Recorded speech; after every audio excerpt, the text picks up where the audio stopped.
Greetings, this is Steve Muhammad with the Black Narrative on National Network View. And today we're going to be talking about post-racial polarization. And today we have with us Dr. Julius Bailey. He is a Christian existentialist, teaches in the Department of Philosophy at Wittenberg University. He's a philosopher, cultural critic, a social theorist, a diversity lecturer, and he is the father of two wonderful daughters. He is also the author of Belonging, Triumph in the Mirror, Racism, Hypocrisy, and Bad Faith, a Moral Challenge to the America I Love, and Racial Realities and Post-Racial Dreams, the Age of Obama. I want to greet you, Dr. Bailey, and thank you for coming on to the program. For sure, Brother Stephen, man, good to see you and be on your show today. Yes, sir. Yes, sir. And in full disclosure, I helped to engineer Dr. Bailey's powerful program, Straight No Chaser, that you can find on Facebook and YouTube. Tell us a little bit about yourself, Dr. Bailey, and about your programs and your books. Oh, okay. Well, again, my name is Julius Bailey. I teach at Wittenberg University in Springfield, Ohio. I've been here at Wittenberg about 10 years. You know, I think what I bring to the table, I teach in both philosophy department and our Africana Studies department. As you say, I am a Christian existentialist, right? In some senses, you know, that just sort of means that I believe in ultimate freedom. I believe in freedom of choice. I believe that our fate is given by our actions. I am a Christian, which means that I do believe that God had a son named Jesus. I'm a writer. Yeah, I've written a few books, right? So you mentioned two of my political books that we're talking about today. That's cool. You know, I think I've written 6 books, right? 5 academic books and 1 memoir. You know, some work on hip hop and maybe we'll get into that a little bit today. But certainly I'm just a lover of humanity, man. And I think that where I am today is, you know, trying to navigate this country in such a way that allows freedom to come through, but, you know, keep my eyes on the racist sort of elements of white supremacy. Also a Howard alum, is that right? I did go to Howard University. I certainly am proud of that, right?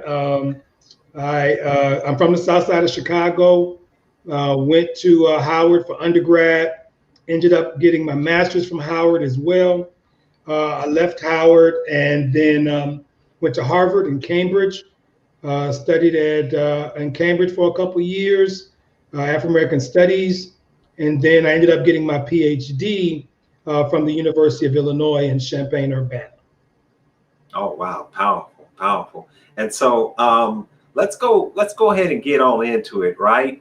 As Black people, we're at a very pivotal point in our history. You know, we are at the crossroads, if you will, where we have to make a decision as a people. And this decision will determine really our survival. So I just wanted to ask you, you know, of all the individuals, all of the characters in our history, at this point in time, who would you be at this point in time in our history? Well, I think I think I would look at the 19th century, and I would have to say a Frederick Douglass, right? Okay. There's a sense to which that if I look at, because I'm coming to mind with 2 names. So one, the 19th century, I think of a Frederick Douglass. You know, sort of those within the white supremacist slavery period have a sort of a different point of view, right? of the world than those who come after slavery, post-bellum, if you will. And Douglass was a complicated brother. I think there's a sense to which I'm complicated and complex. He was a 19th century freedom fighter, right? But he was kind of locked into his time, right? He was a man of his age, right? A man of his era, right? In that sort of slave era. But when slavery was over, though, this is where I kind of like, maybe I'm not quite here, but when slavery was over, it was almost as if he was done, right? His song was over, right? He got emancipation. He fought with the other brothers. But the problem is that so he reached a sort of a plateau, right? With emancipation, but then, right, he still lived, right? He lived 30 years, right? Unlike other folk, you know, they reach the plateau and they get shot, right? So there's a sense in which he reached his plateau, he reached his goal, lived another 30 years. And so what we see in a Douglass is that we see someone who is different, let's say in 1885 or when he died in 1895, than he was, let's say, when it was 1852, when he was writing What's a Slave to the 4th of July, What's the 4th of July to a Slave, right? So, you know, obviously he became less global, right? He got tied into the Republican Party, made the conciliations to sort of ensure that slavery was over. He gets tied into the Republican Party and didn't really talk about, white supremacy anymore. You know, he married, quite frankly, he married his white wife, you know, and chilled under the felicities of bourgeois existence. You know what I'm saying? But I think, but then the 20th century, I think of who I would want to say I am. I don't know if I am, but I think of somebody like Marcus Mosiah Garvey, you know, and, you see, like after America entered, right, the First World War in 1917, there was a sharp increase of violence against Black people. And, we know in 1918 and 1919, conflagrations blow up and race riots go up all across the world, especially in America, East St. Louis, Detroit, places like that. And then in the aftermath of the First World War, right, empires, right, were falling all across the world, and Europe, and imperial power, right, was sort of being consolidated, right? And then you had this brother from Jamaica, right, named Marcus Garvey, who sort of heard that the call for Black people, right? And he heard the call for Black people, and he started his United Negro, the UNIA, the United Negro Improvement Association, right? Started it in Jamaica, and then moved it to New York. Had a branch in New York. He made it clear, right, that where I get part of my motto from, that you have to love, that in order to love a people, you must lead a people, right? And so Garvey understood, right, the international suffering of Black folk and the hurtful and ravaging effects of colonialism and imperialism. He sought liberty, right, similar to what I think Douglass did, right? But kind of to wrap this up, I think what's interesting about Garvey is that, and the way I'm fascinated by Garvey and history is that Garvey believed that all those human rights that are common to the rest of mankind should also be enjoyed by the 400 million, as he called it, Negroes across the world, right? And so in 1920, right, we know that he had his first convention with the UNIA. He created this sort of manifesto on what I like to call, or what I think he called, the Magna Carta of Black folk, of Negro folk. And dude was, look at it this way. As you know, there's some political aspirations in me sometimes. And and I look at Garvey, dude was able to get 4 million Black folk to sign on to the UNIA, right? And to sign on to say, I want to leave America, right? And so I think obviously, unfortunately, he was unsuccessful, had some beefs with some, important folk, was unable to really to get Liberia to give him the land that he needed to bring African Americans over. But ironically, to kind of tie these two together, right? One of his ships' name was the SS Frederick Douglass, right? So there's the idea of emancipation. So I think that if I think of who I am, I would like to believe that in me there is a Frederick Douglass and there is a Marcus Mosiah Garvey. And that's powerful. I mean, to stick with Marcus Garvey, one of the things that we see in the history of Marcus Garvey is the threat, right? The threat of Black power. Right. And the I believe it was the first assignment of J. Edgar Hoover really was the to bring down Marcus Garvey and that movement. Yes. What are your thoughts as far as that? Because our conversation, of course, is going to be going into that this same history really repeating itself, because as you already know, as a people, we have to begin to think with an independent thought. And this, of course, is a threat to the system that exists right now, where it has us in this servile position. No, I mean, I agree with you. I think there is a sense to which we're in a tough spot, brother. We are in a tough spot, realizing that America doesn't want our freedom for Black folk, right? And I think that, not that I would call for a new Garvey or a new Douglass or a new Fred Hampton, or I wouldn't necessarily call them for that in the 21st century, because there's a sense to which we have those folk, right? We got those folk right now. But I do think that we cannot forget that America's foundation is one of oppression.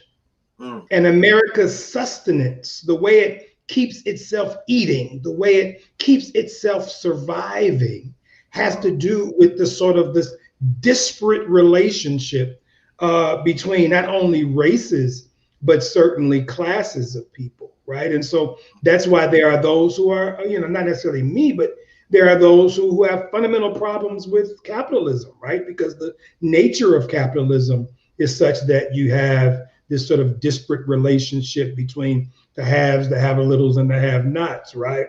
And so I think, though, but we cannot forget, Brother Stephen, when it comes to the vicious legacy of white supremacy, when it comes to the ways in which every aspect of our human condition within this country, especially, but certainly the Western world, is sort of under the albatross of race, right? And so until we not just know that, right? I think we know that. I think the problem that I have sometimes is that we forget that it is advantageous to those in power to continue this polarization, right?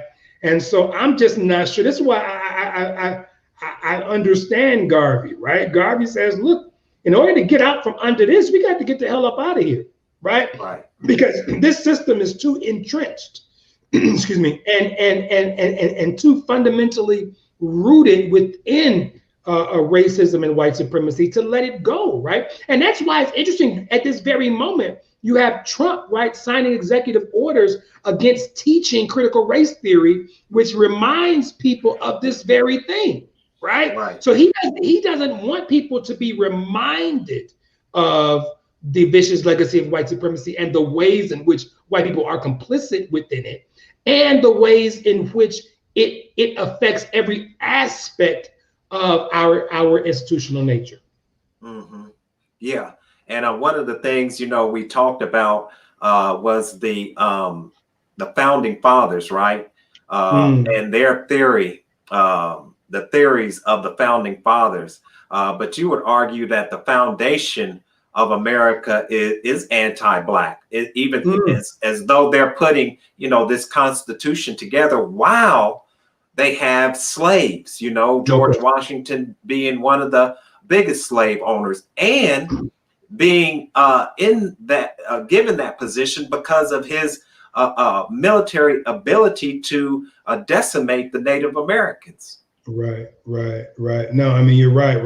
And then you got somebody like a Trump who says, how can I get on Mount Rushmore? Like, what the hell? You know what I'm saying? Like, for him, it makes sense because he sees himself in the pantheon of those individuals who hate Black folks so much, while at the same time, they identify a love of America in such a way that it's the love of riches. It's the love of supremacy. It's the love of power, right? And so how do you fix yourself in 2019, 2020 to say, I want to be on Mount Rushmore, while you realize that very place in Wyoming was sort of eviscerated on the backs of Native Americans, right?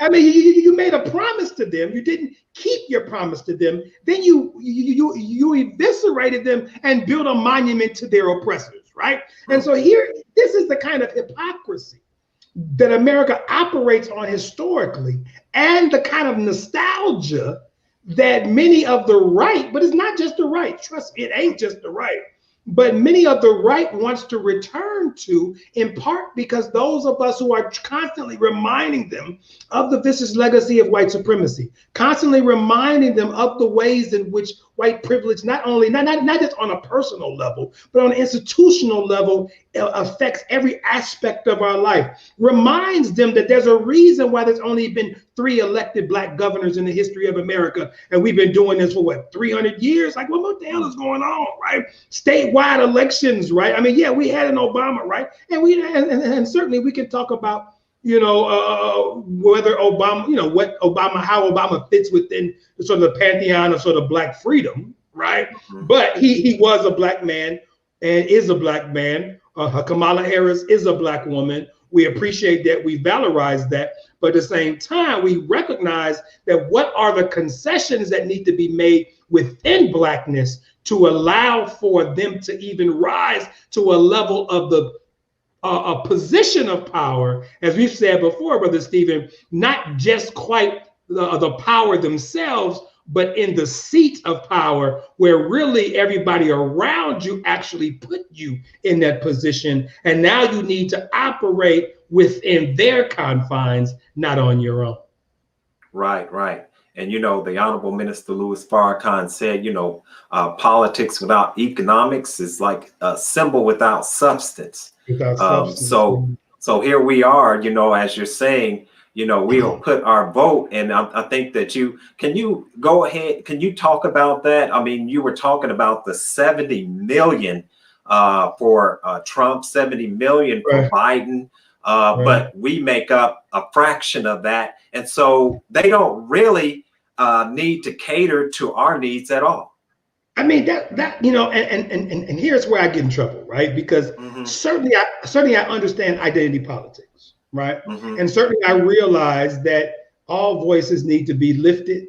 I realize that those who put in the work, who sort of get their hands dirty, beat the pavement, get the signatures, get people out to vote, needs to be rewarded for their work. That's the nature of electoral politics, right? But again, I'm thinking of Garvey. I'm always thinking of Garvey, right? Because I'm thinking, what is it profiting you, right, to put in this work, right? Realizing that you're still within a system that gives a damn about you. Right. So there's a sense to which you are working and you are operating under the same system that would render you invisible if it wasn't for their need to use you. Right? So you become, and again, and I'm a Democratic blue. Don't get me wrong. I got my I have my blue shirt on today, right? But just understand this, right? Joe Biden doesn't have to, like this conversation around what Joe Biden owes Black people. Joe Biden don't owe Black people nothing, right? The question becomes, are Black people organized enough to put the kind of pressure upon Joe Biden, the same type of pressure that they put on Hoover to desegregate the military, the same type of pressure they put on Lincoln? Are we organized to put enough pressure upon the presidency where they must concede? But the reality is our numbers aren't big enough to verify that, right? 78 million people voted for Biden. 73 million people voted for Trump, right? At best, it's what, 14 million Black people in America. At best, it's 40 to 45% of us who are of voting age who are voting in America, right? And so we, I'm not a mathematician, I'm a philosopher. But if you look at 40% of 14 million, right? Then you look at it somewhere around 6.5%, 6.5 million. And then you look at, okay, well, 85 to 90% of those 6.5 million voted for Biden. Then now you're talking about 5.5 million people. So you're saying, so of these 78 million votes, 5.5 million went to black people. I mean, came from black people. Now let's do that math. Why is it then that we believe so hard that they owe us anything, right? True. If we didn't vote, they probably not have won because of the way electoral politics operates. But the point is, he's beholden to the 73 other million people. Right.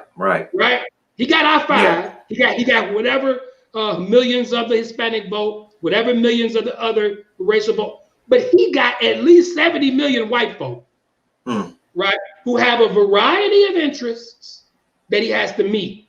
Not to mention he has to govern in a national way, an international way that moves him fundamentally to the center, right? So now in order to govern the same way we understand Obama, let's not forget Obama operated in the center. He was not a leftist president whatsoever, right? He's a centrist president. Why? Because 80 to 90% of his votes came from the center, right? So Garvey says, listen, what are we doing? If we have political power, the first thing we do is internationalize it so that those numbers can get bigger, right? Because 4 million voters, 5 million voters, 6 million voters ain't enough numbers, right? So Garvey, so Garvey teaches us what? We need to internationalize those numbers, right? Pan-Africanism, Black, universal African, solidarity. Internationalize those numbers such that now the voice is a little bit more robust. But the truth is, Stephen, I'm gonna keep beating the pavement, but we got to understand that we're beating a pavement of ground that was, yes, our blood is in, but was built and is still paid for and is still owned by white supremacy. Right. And, and also another element that you have to add into that is the corporate dollar, So, if you follow the dollar, you can see who they're beholden to. So I wanted to ask you now about, since we do have the elections that took place, can you tell us what the difference is between being optimistic versus hopeful when it comes to the future of Black America? So, actually my last book, right? Racism, Hypocrisy, and Bad Faith. What I was trying to do was come to grips with the old Bee Gees question, right? How deep is your love, right?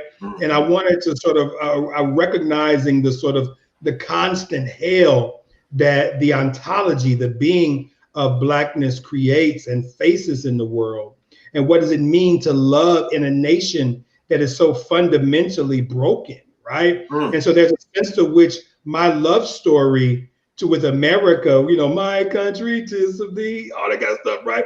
My love songs and my love story to America, almost to the Black folk, becomes a blues narrative, right? It becomes a situation like, what I'm saying? Like realizing that as much as she claims she wants me, and she needs me. We can talk about the Democratic Party, right? As much as they claim she wants me and she needs me, as the blues singer says, if you love me like you say, you wouldn't treat me like you do. You know what I'm saying? And so the reality is, I'm a Teddy Pendergrass fan, right? Teddy says it's so good loving somebody when somebody loves you back, right? You know what I'm saying? Right. So the reality is what I'm calling for. I think in order to sustain, so the optimistic part says what we were talking about earlier, which is there is no rational empirical basis to believe that America is going to love Black people. Right. It's going to allow Black people equal access to, as you said earlier, a Uber economy. Now we're going to have some have a littles, no question. And we have entrepreneurship spirit, we got all that stuff going on. We're going to have some millionaires and all that kind of stuff, right? We're going to have that, and God bless them, right?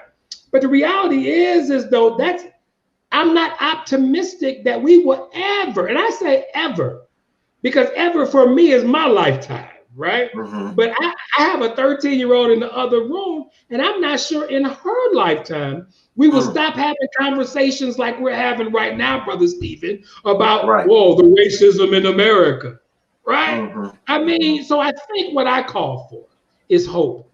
Part of it is locked into, the Christian spirit, quite frankly. There is a sense to which, Jesus sort of demands and commands that we are sort of prisoners of hope, that we believe that there is something greater later, right? And so I think, so what I call for politically and what I call for in my communal activities and things like that is sort of a solidarity, right? A sort of coalition building of folk willing to grapple at the ideological level and at the street level with issues of poverty and race and the American, lie, right? That literally is tearing down monuments every day in America, right? And so if we think about Brother Floyd's lynching or all the lynching that took place this summer, right? We have to tap into multiracial coalitions, right? And so my challenge, my hopeful challenge, if you will, not optimistic, I wouldn't bet on it, right? But my hopeful challenge is sort of how broad can this battlefield be? How broad can we, how many people are going to join the conversation? The same way, back to the opening conversation, the same way that Frederick Douglass was able to bring in coalitions of white folk who certainly hated slavery as well. And so I'm trying to show at a certain level, and I'll kind of wrap this up, I'm trying to show that our American lies are killing democratic energies. And in some ways, it is creating within many folk, and we see them on the street, we see them going on, a sort of a neo frustration and anger. And now that anger obviously is not new, but is new to this time, right? And so I am trying to create a situation where, as we watch the streets, as we watch the walls separating anger from the world falling down. So now the world sees the anger clear, right? We have to think, we have to pray, we have to opine openly. We have to hurt honestly. And I think we have to ensure that we raise the weak up against the strong. And I think that if, my hope is that if the reality is that if America refuses to discuss race and all the manifold effects in a meaningful way, then more uprisings are going to break out, more cities will burn, highways interrupted, and another 30, 40 years from now, so somebody else named Stephen is going to be having a conversation with somebody else named Julius about what we didn't learn from 2020. Right. And, the thing about it is that we're looking at a situation that's a little different from yesterday, where you have these military weapons that can decimate people, totally destroy people, as we know from the history of Black Wall Street. That was the first time in history that they dropped bombs on an American city. So, in the situation that we're in right now as Black people, we literally can't breathe. It's not just a knee on our neck. It's the whole system. It's like a freshwater fish and a saltwater fish, right? And it's like the freshwater fish being put in salt water. This is not an environment in which we can live. So I'm asking you that to talk about, the third rail, if you will, for both Black and white people. And that is full and complete separation, right?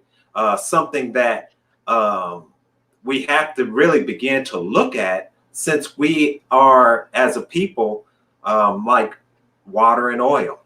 What would you say to that full and complete separation? And I want to say that we're not talking about hate at this point in time. We're literally talking about survival as a people.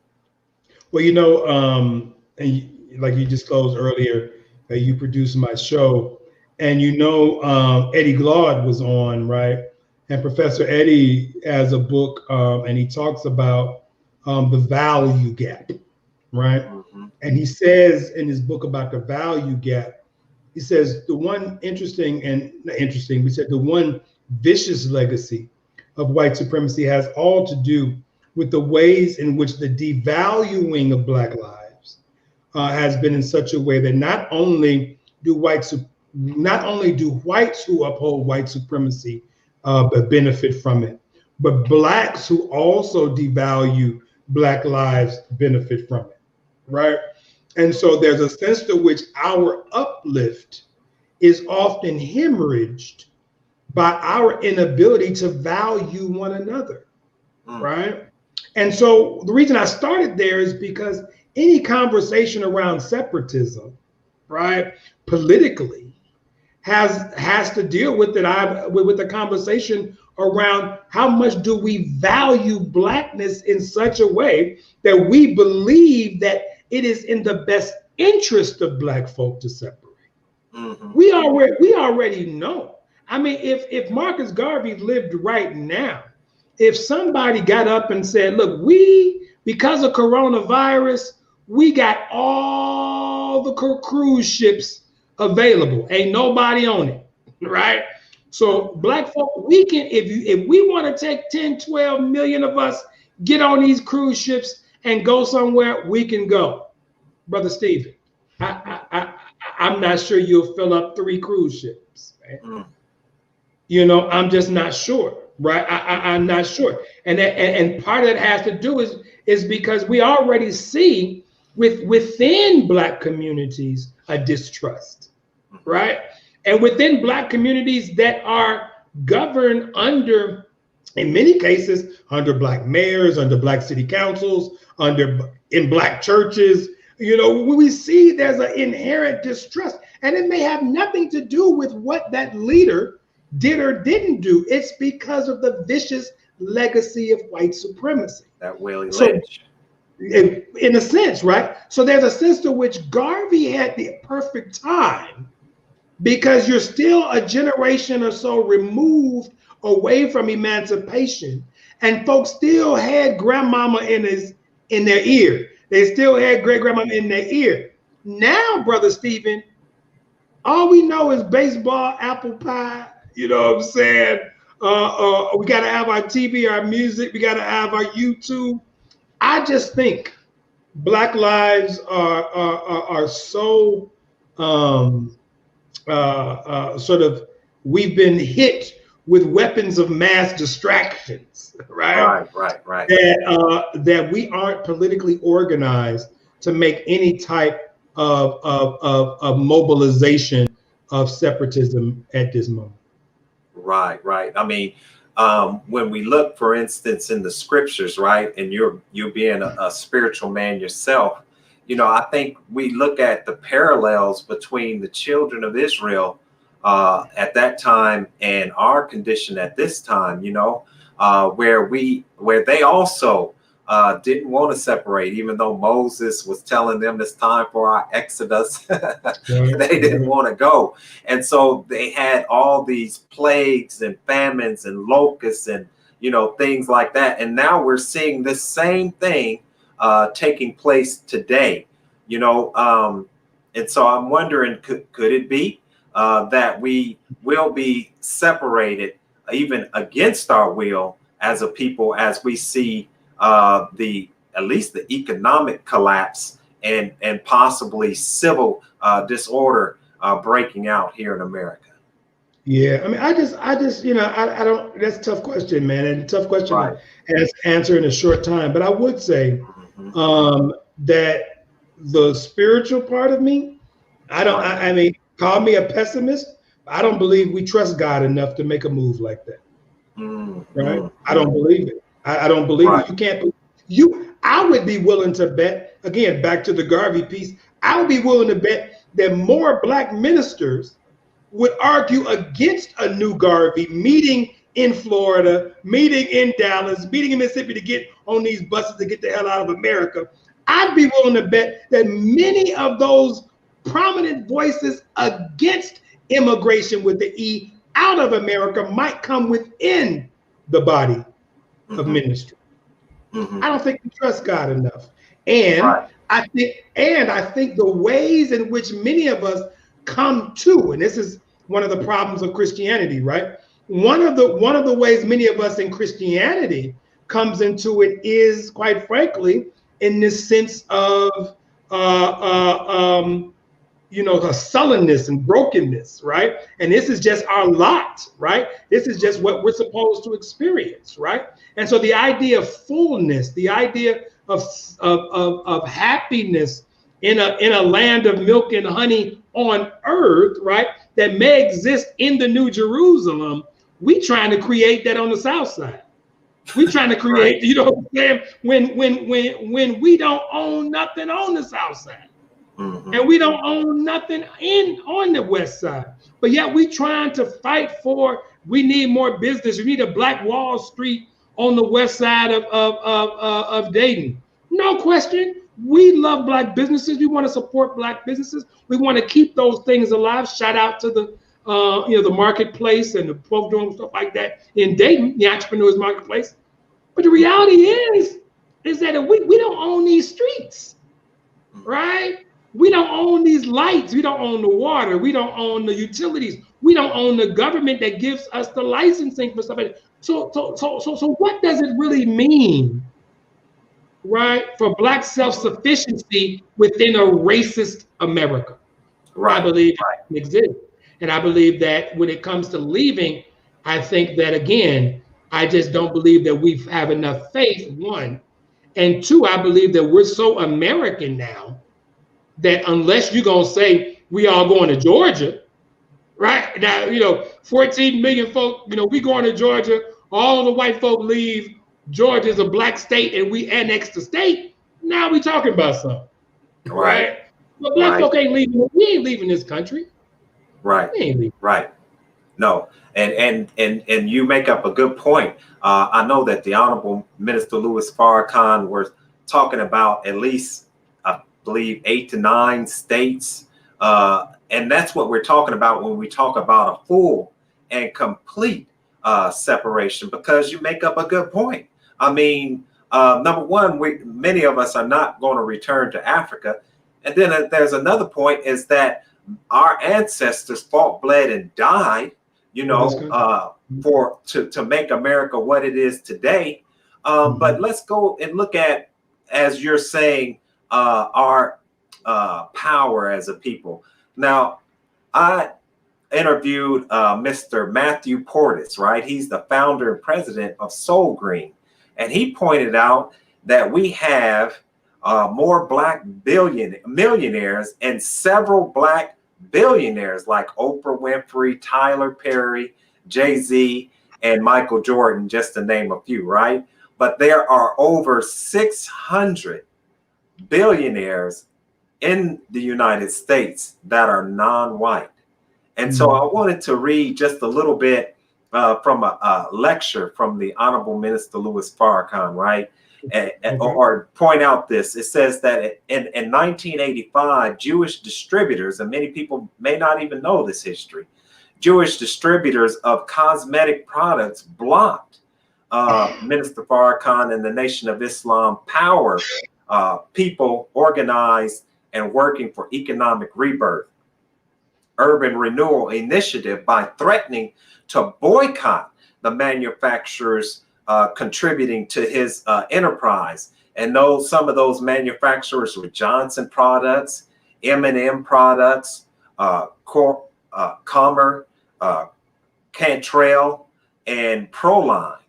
It says the late Muammar Gaddafi, the great Libyan revolutionary, was assassinated by the United States government. Many believe that was because of his advocacy for a united Africa and for establishing an African currency, that he loaned the Honorable Minister Louis Farrakhan and the Nation of Islam $5 million, interest-free.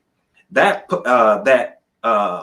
was put into black banks, and those black banks were later pressured by those same sources and governmental sources to take that money out of their banks. So I guess the question is, like you're saying, even our wealth as a people is nothing compared to the immense power that our oppressors have over us, as far as our being able to establish anything under their control.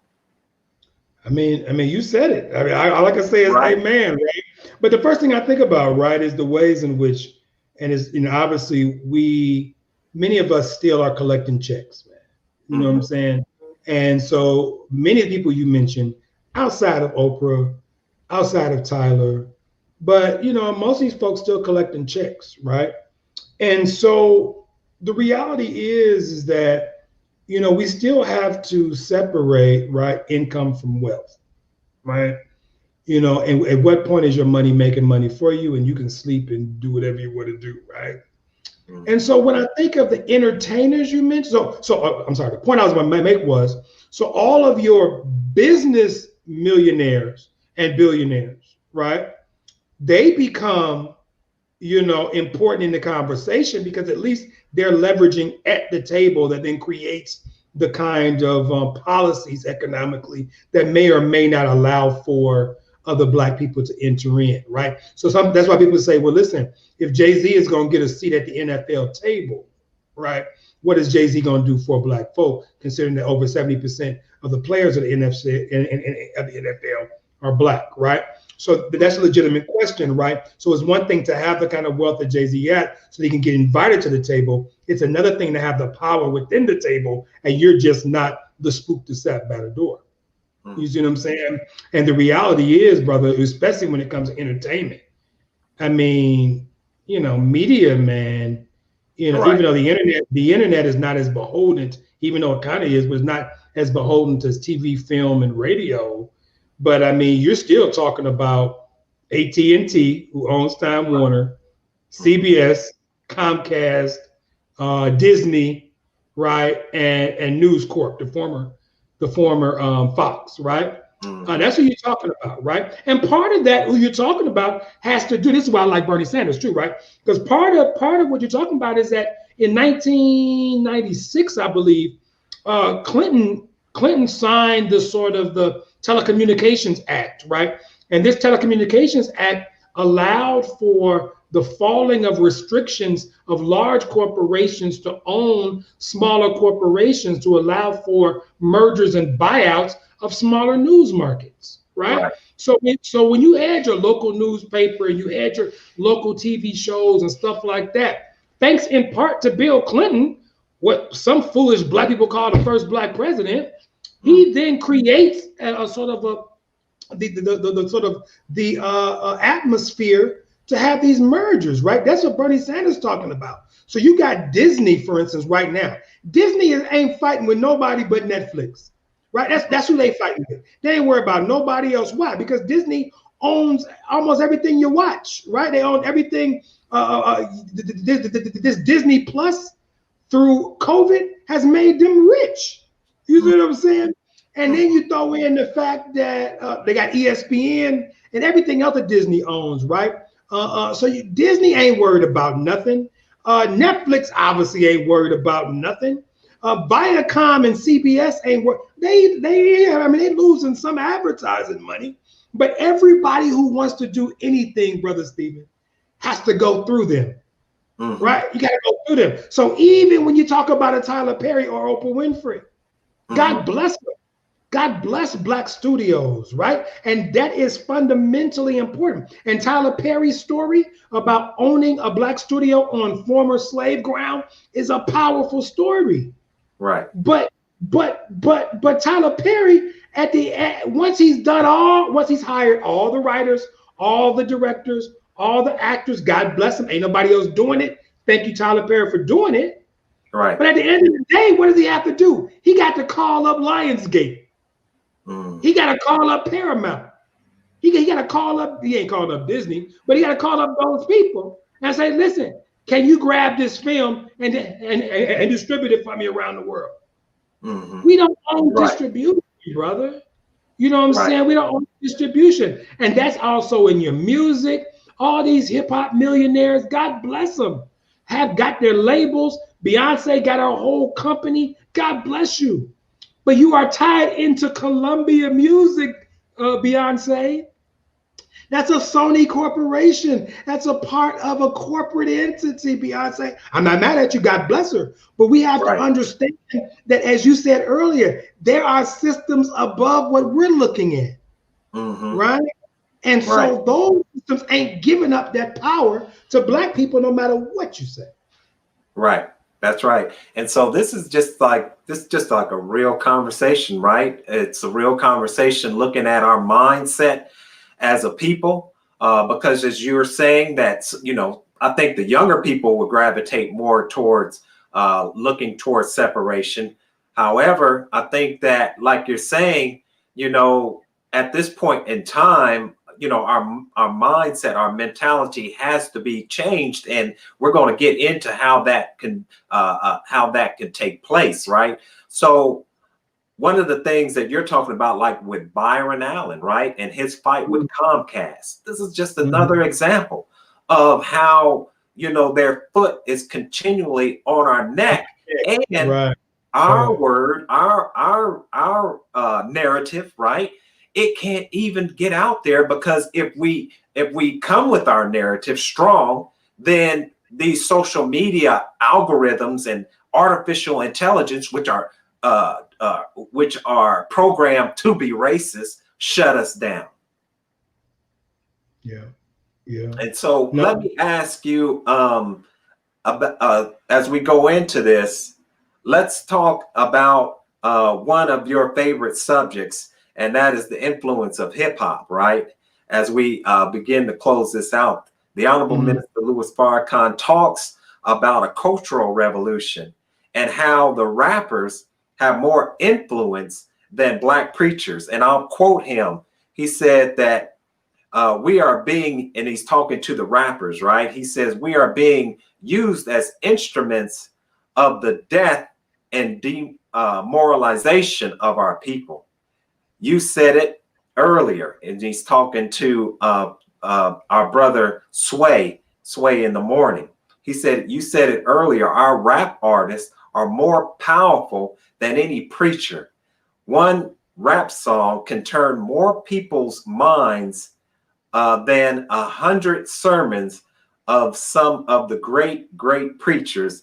That the influence that our young people have, and it's not limited to America, it's all over the world. As you write about hip hop, what are your thoughts about the influence of rap artists? Well, it's an interesting relationship that you made between hip hop or rappers and ministers, right? One of my mentees, who's you might remember from the show, Delitzo Rui, he reminds me that one of the first times he met me, I was giving a lecture, and he asked a question about, is there a difference between a pimp and a preacher, right? And he reminded me of how I answered that question. And again, remember, I'm a son, I'm a grandson, I'm tied heavily into the Christian church, and so I guess I want to begin here, brother, real quick. So I'm thinking as I talk. So I think ministers and rappers begin at the same moment. Albert Camus, who is a French philosopher and literature writer, says, one day the why, W-H-Y, one day the why arises. And I think for the minister and the rapper, one day the why arised in their life. They looked into that mirror as Lil Wayne and Bruno Mars talks about. And like Jadakiss says, they asked why. And I think the role of the minister is to realize that we cannot answer why alone. Similar to St. Augustine and his writing in the Confessions, like he says, look, I'm tired of living in sin and under sinful conditions, and I cannot seem to get myself out from under it, right? But the minister says what? Try God, right? The rapper, though, says, look, let me pick up a pen and a paper, a stereo, a tape it, right? As Rakim would say. Let me seek one mic, as Nas would say. And for them, it's sort of just a way for him, the rapper, to sort of him or her to find the answer. So in one sense, the minister gives up on reason and turns into faith, and the rapper may or may not operate in faith, but they certainly are seeking wisdom through reason. So when I think of hip hop's moral responsibility, as you talk about with the 1 million people that it can be influenced, I'm torn. I'm torn by that quote because clearly the minister makes a good point, right? And that is, I mean, I remember Lupe Fiasco, who's a Muslim, and Lupe Fiasco said something similar. He says that if I lie on one record and that record sells 1 million copies, I've made 1 million lies, right? And so for me as a philosopher, in order to sustain a sort of a moral, we call axiological critique, we must ask the questions like, what is the purpose of the word? What is the purpose of the word? Is it autobiographical or is it metaphorical? See, is it like the story of Brer Rabbit that they talked about in the 18th, 19th century? Or is it more where what Brer Rabbit has an important element? It sets a context for moral behavior, but it's not the behavior itself. And so I guess it can be both, I think, brother. I think that what I do know is that rappers do not traffic in what one philosopher, J.L. Austin, calls illocutionary acts, right? What is the illocutionary act? Real quickly. It says something like, basically, words have power, right? So when God says, in the beginning was the Word, and the Word was God, and the Word was with God. And then in Genesis says, God says, let there be light. And what happened? There was light, right? That's illocutionary, right? So words have power. So when a police officer says to me, Julius, you are under arrest, no matter what else he does, he can cuff me. He might not cuff me at the time. He can put me against a vehicle. He may not put me against a vehicle at the time. He can toss me at the ground. But the very words, Julius, you are under arrest, employs the power of his position, right? Same way with a minister. If a minister says, I now pronounce you man and wife, I ain't giving you no paper yet. I pronounced it.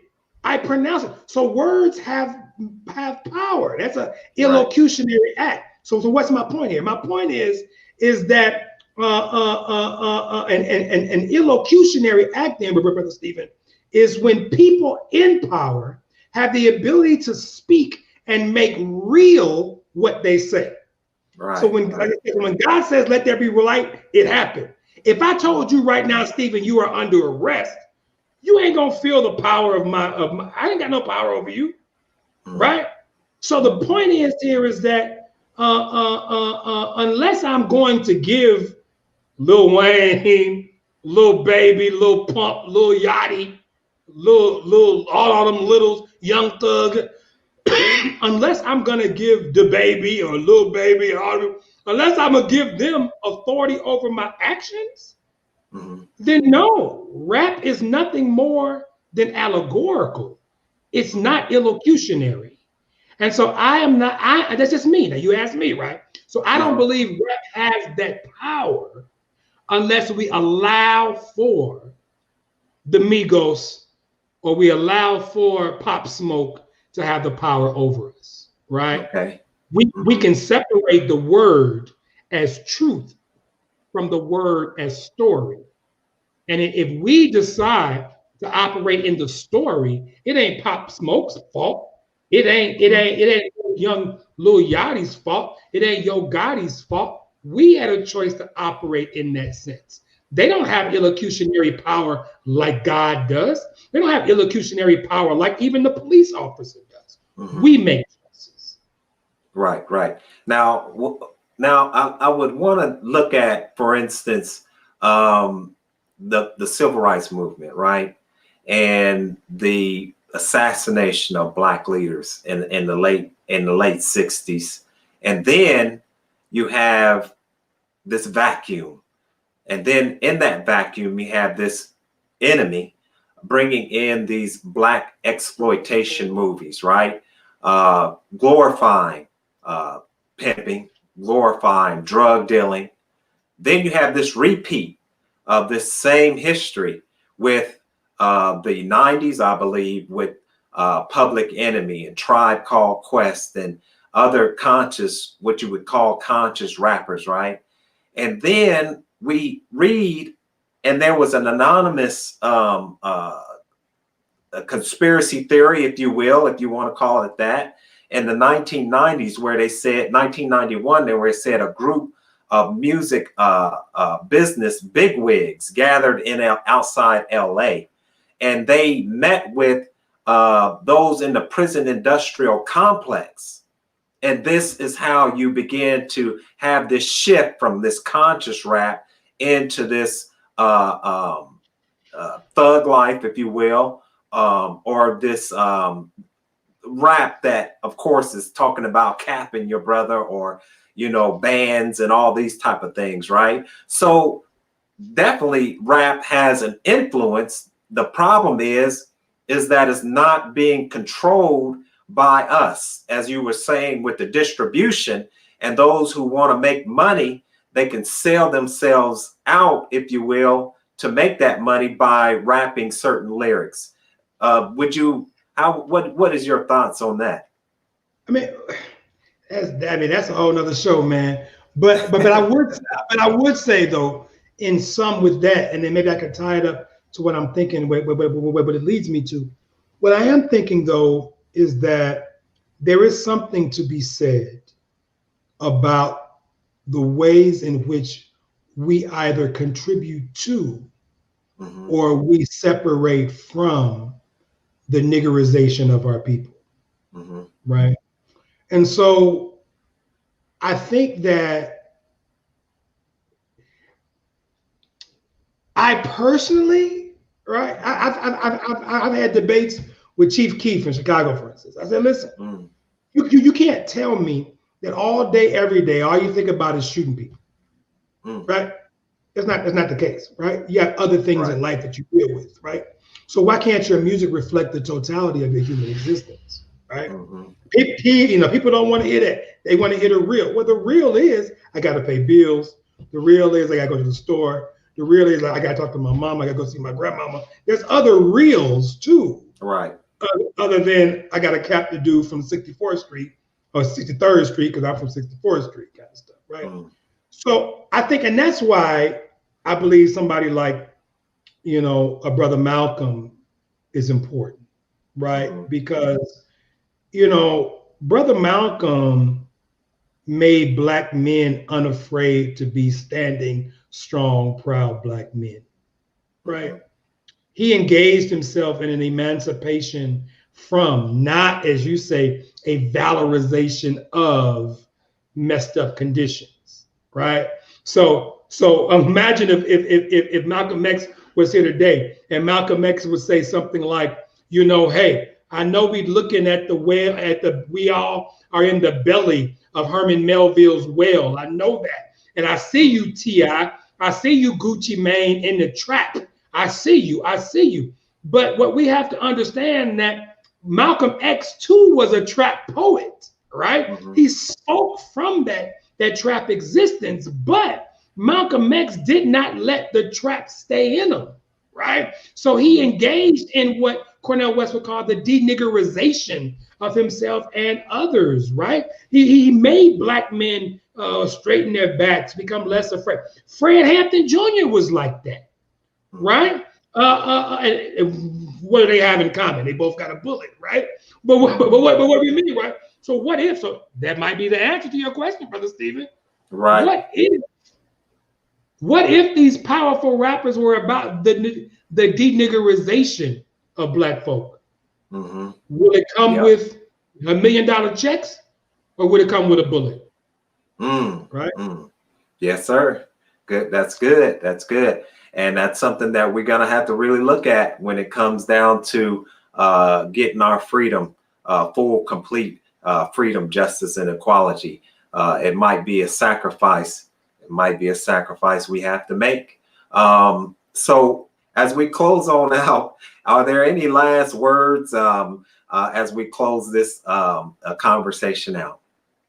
Well, I think that, I think everybody needs to associate themselves with history, right? I mean, what we're experiencing today, that's why I intentionally answered some of your questions with people in history, because, we ain't new at this, you know what I'm saying? And so, I want my sisters and I want my brothers who are watching this and who are influencing people, I want you to think about, who would you want to be in history? I love that question you asked, right? Because there's a sense to which, like, for instance, Ida B. Wells needs to be talked about more, right? Absolutely. That courageous sister, right? She was more militant than Du Bois, more militant than Washington, Mary Church Terrell, any of them, right? She faced vigilante-style terrorism, right, while holding on to love for black folk, right? And she kind of puts me in the mind of Huey P. Newton, right? And of course, Martin King, right? Because there are ways in which the strong arm of the federal government targets certain real strong people for death, right? Are we prepared to die in these streets? We claim it, no justice, no peace, but we ain't ready to die. We ain't prepared to die. I'm not saying you should. You won't get that out of me, right? But what I'm saying is, in closing, is that it's not because I don't love black people. I love black people to my death, but I'm not sure the bullet is going to change the fate of black people.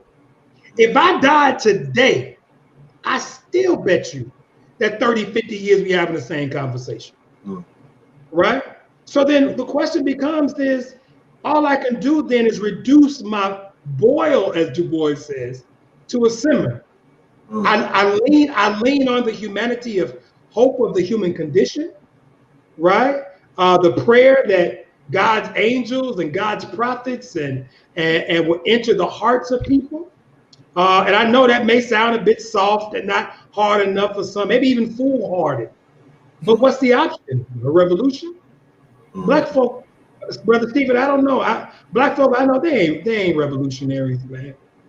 Black folk worldwide might be pushed in that sense, but when the bullets and bombs start dropping, most of us gonna be in church somewhere.